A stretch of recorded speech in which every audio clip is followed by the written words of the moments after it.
This is a clear case of cold blooded murder. దేశంలో పోలీసులు ఇకనైనా తమ అధికార దుర్వినియోగాన్ని నిలపాలని కోరుకుంటున్నాను. ఏం జరుగుతోంది ఈరోజు? పోలీసు విచారణలో చావులు, లాకపుల్లో మరణాలు, హత్యలు, మానభంగాలు. పత్రికలో ఇలాంటివి సర్వసాధారణమైన వార్తలైపోయాయి.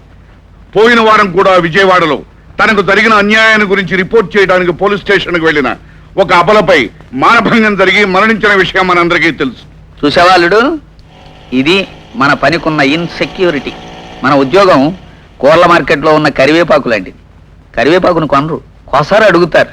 అలాగే విస్తళ్ళలో వేసిన తర్వాత ముందు తీసి పక్కన పెట్టేది కూడా కరివేపాకునే. కేవలం వాసన కోసమే మనం పనికొస్తాం. అది మన కథ. అడిగే వాళ్లే లేరని చట్టం అనే సాగుతో ఈ పోలీస్ డిపార్ట్మెంట్ తనకు తానే నిర్ణయాలు తీసుకునే జడ్జీలుగా వ్యవహరిస్తూ ఉండటం వల్లే ప్రజలకు వీళ్లపై విశ్వాసం సన్నగిలుతోంది. శాంతియుతంగా సాగిపోతున్న సంబికారులను అటకాయించి అధికారుల ఆజ్ఞల సాగుతో లాఠీనెత్తి అమానుషంగా ఒక అమాయకుడు చచ్చేంత వరకు చితగొట్టిన వేణుగోపాల్ అనే ఈ కానిస్టేబుల్ కక్షతోనైనా పనిచేసి ఉండాలి, లేదా మతి చెడైనా చేసి ఉండాలి.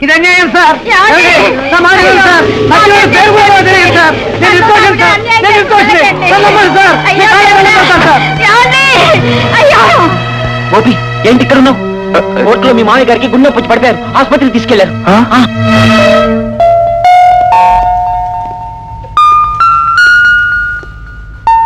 బావా,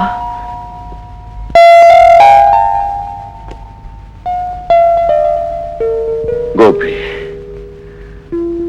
ఒక్క కాకి చచ్చిపోతే దాని చుట్టూ 100 కాకులు చేరతాయి, అరుస్తాయి, కన్నీరు కారుస్తాయి. నీతో పాటు పనిచేసే ఒక కానిస్టేబుల్ కు కఠిన శిక్ష పెడితే ఒక్క పోలీస్ అధికారైనా కనీసం సానుభూతి చూపడానికైనా వచ్చాడా? అదే నీ వృత్తిలో ఉన్న గొప్పతనం. వెళ్ళు.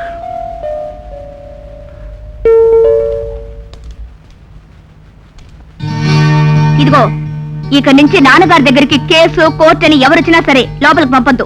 అలాగే మేడం. ఇదిగో, నల్ల కోటు వేసుకోకుండా బ్రతకడం నా వల్ల కాదు లలిత. ఆహా, అంత ఇదిగా ఉంటే ఒకటి చేయొచ్చు. వర్షంలో వెళ్ళేటప్పుడు రెయిన్ కోటుకు బదులుగా బ్లాక్ కోట్ వేసుకొని బయటకు వెళ్ళొచ్చు. ఇదిగో, పని లేకుండా సోమరిపోతులాగా పడి ఉండమంటే 10 నిద్ర మాత్రలు వేసుకుని పైకి వెళ్ళిపోతానంతే. తల్లి లేని బిడ్డను అనాథగా వదిలి వెళ్ళిపోవాలని ఆశగా ఉంటే యు గో అహెడ్. నిద్ర మాత్రలు నాన్నలకు మాత్రం అమ్ముతారని అనుకోవద్దు. సరే సరే, కోటు వేసుకోను. చట్టం కంటే సెంటిమెంటే స్ట్రాంగ్. ఇదిగో, 2 కేసులు మాత్రం పెండింగ్ లో ఉన్నాయి. అవి పూర్తి చేసి ఆ కోట అదలో పారేస్తాను. దాన్ని వేసి ఏ స్టీల్ గున్నో కొనుక్కుంటుకెళ్ళలే.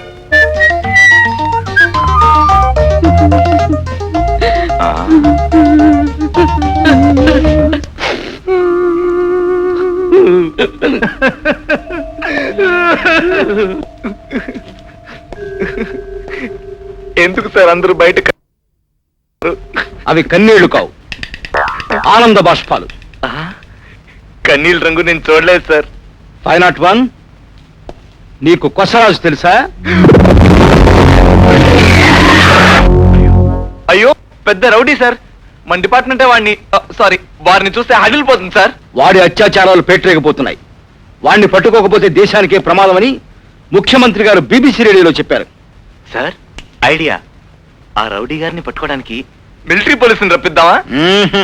సరిపోదు. ఒక్కడు నడుం కడితేనే పని జరుగుతుంది. ఎవరు సార్ అల్పాషకుడు? నువ్వే.